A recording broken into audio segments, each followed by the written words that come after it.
cuss and howl. But ho, ho, ho, who's got the last laugh now?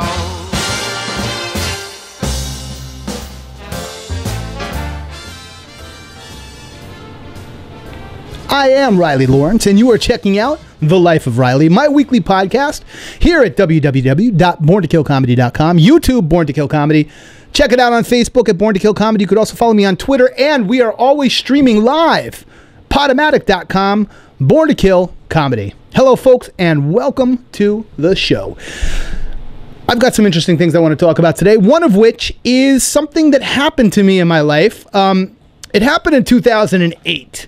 It's a little bit dated, but I thought I'd do something a little different as far as getting some video going, right? We want to do something a little more entertaining here on the show. And I've got some good footage. This actually made the rounds of the news rounds. It made national news. I've done some stuff, believe it or not. I've had shenanigans go on in my life where I've actually made national news, either intentionally or by sheer accident. This was by sheer accident, somewhat intentionally, a little bit of both, I would say, a little bit of both. In 2008, in October, we were going into the first Obama election, and here in West Hollywood, there were two gay guys that were they would always have an interesting, let's say, something a little outrageous in front of their house, which is right on Fountain Avenue. So it's a major thoroughfare right there. And they would always have something a little bit outrageous for a Halloween display. This year they decided to put an effigy of Sarah Palin hanging from a noose outside of their house, and it made national news for about 2 weeks, and they refused to take down this effigy. People were getting pissed off. I mean, for whatever reason. You know, personally, I had no problem with it, right?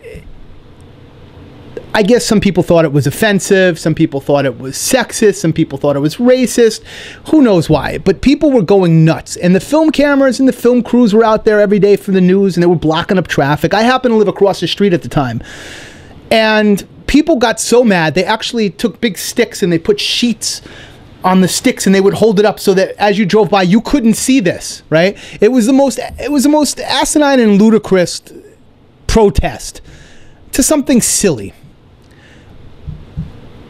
Bill O'Reilly, Chris Matthews, all the talking heads that get involved with political stuff picked up on the story. And they were calling for these guys to take it down. Well, they didn't want to take it down. And probably rightfully so, right? It's a free country. You could do what you want. I didn't think it was that offensive until African Americans started to get a little pissed off because, you know, we do have a bad history in this country with hanging people. Let's just be blunt about it, right? There's no hiding it, right? We did some horrible things. White people did some horrible things in this country. And this was rubbing people the wrong way because we were about to elect our first black president. And it just was tasteless. And the fact that you put it up and then it was building so much negativity and so much controversy, it was getting to a point of ridiculousness. So I was sitting there one day after this had been going on for about 2 weeks. And I decided, you know, enough is enough. As a New Yorker, as a guy who lives in the neighborhood, I just couldn't deal with this anymore. So I got New York on him. How do you get New York on him? I called my comedy manager. I called her up and I told her, listen, at 5 o'clock, meet me on the corner of Fountain and Orange Grove, right? Now, I didn't have any idea really how I was going to manifest this, but she says, all right, what are you doing? And I said, don't worry. It's, you know, I got an idea. All right. It's 1 o'clock in the afternoon. I go to Home Depot. I pick up some supplies. I go home. I'm trying to make my own effigy of the guy who hung this effigy, right? Where do you get an effigy, right? You start to think about how do you come up with an effigy? What the, you know, you go to YouTube when you want to Google how to make an effigy. I mean, right? There's something for everything, right? I figured it out. I just stuffed this. I stuffed my own effigy. So I'm stuffing. I stuff the clothes. I make this weird mannequin thing looking with the arms and head, and I put the guy's name on it, right? And I had gotten from Home Depot a giant, I don't know, an 18-foot long 2x4. And I hung it from a noose, this giant, heavy effigy. 4:45. I'm parked. It's hanging out of my Dodge Durango from the sunroof. This thing is giant. My Durango has got this incredible exhaust system on it that will set off car alarms when I step on the gas. And oh, let me tell you something. A 5.9 liter hemispherical engine with Catmaster flowbacks. It's fast. It's loud. It's obnoxious. It was like a scene out of the Blues Brothers. You know when they built that car at the end, ramming speed? You know when they, at the very end, I step on the gas. I peel out. I turn the corner. I jump up on the curb. I throw it in park. I get on the roof. Meanwhile, this giant effigy is swinging and hanging 18 feet in the air. I'm on the roof swinging some American flags, and I didn't know what was going to happen. All hell broke loose. The camera crews, the protesters, the sheriff's department shows up.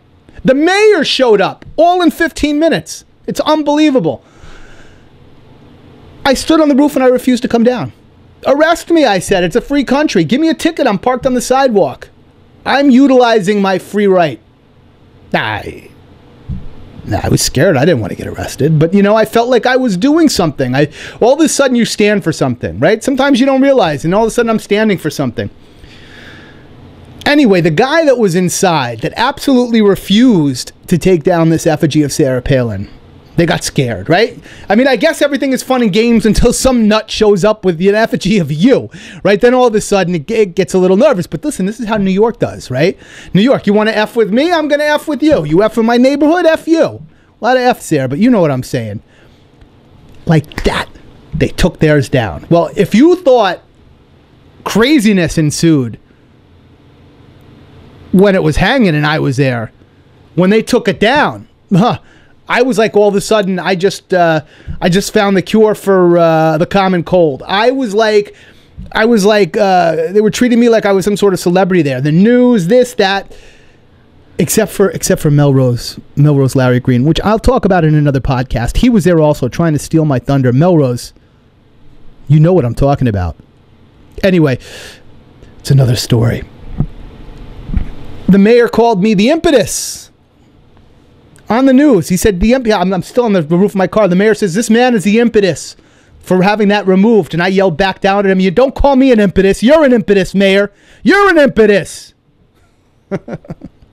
I was having a good time. Anyway, I ended up doing so many interviews. I got a letter from Berkeley College in the San Francisco area. They wanted me to come and speak to the Young Republicans Committee. How about that? The Guardian in England did a big piece on me in every news station. Anyway, I've got a video of it for my own. These are things, by the way. I'm not on some high horse. I was on my truck, but I do these things for my own personal enjoyment from time to time. I do have listen.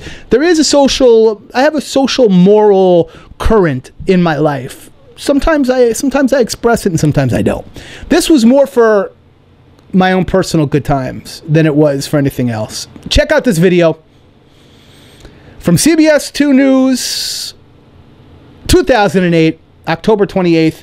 Sarah Palin effigy comes down. I thought maybe you'd get a kick out of this. It's just one of those stories. One of those entertaining little stories. A little tidbit of life.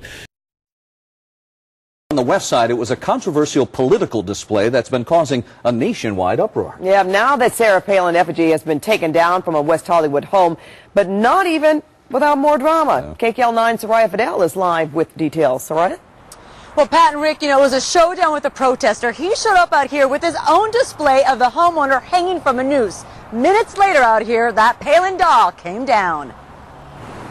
The life-size Halloween doll of John McCain in flames remains up, But the controversial effigy of Sarah Palin hanging by a noose was taken down tonight. They'll jump up on the roof and pull it down and as quickly as they can and go back in, and that's what they did. So what finally convinced the West Hollywood homeowners to get rid of a display they say was only fun and games and in the spirit of Halloween?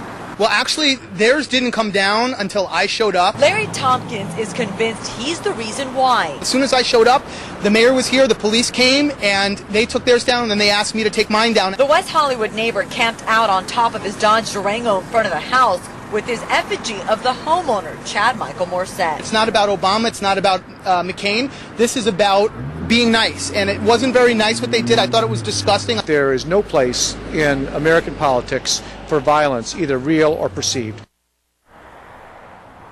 So the homeowners here are known for elaborate Halloween displays. For now, residents say they're relieved that the spectacle is over and now traffic is flowing in their neighborhood. We're live from West Hollywood, Soraya Fidel, KCAL 9 News. From the strange days and peculiar times of one comedian's life, that's me, Ryely Laurence. Until next time,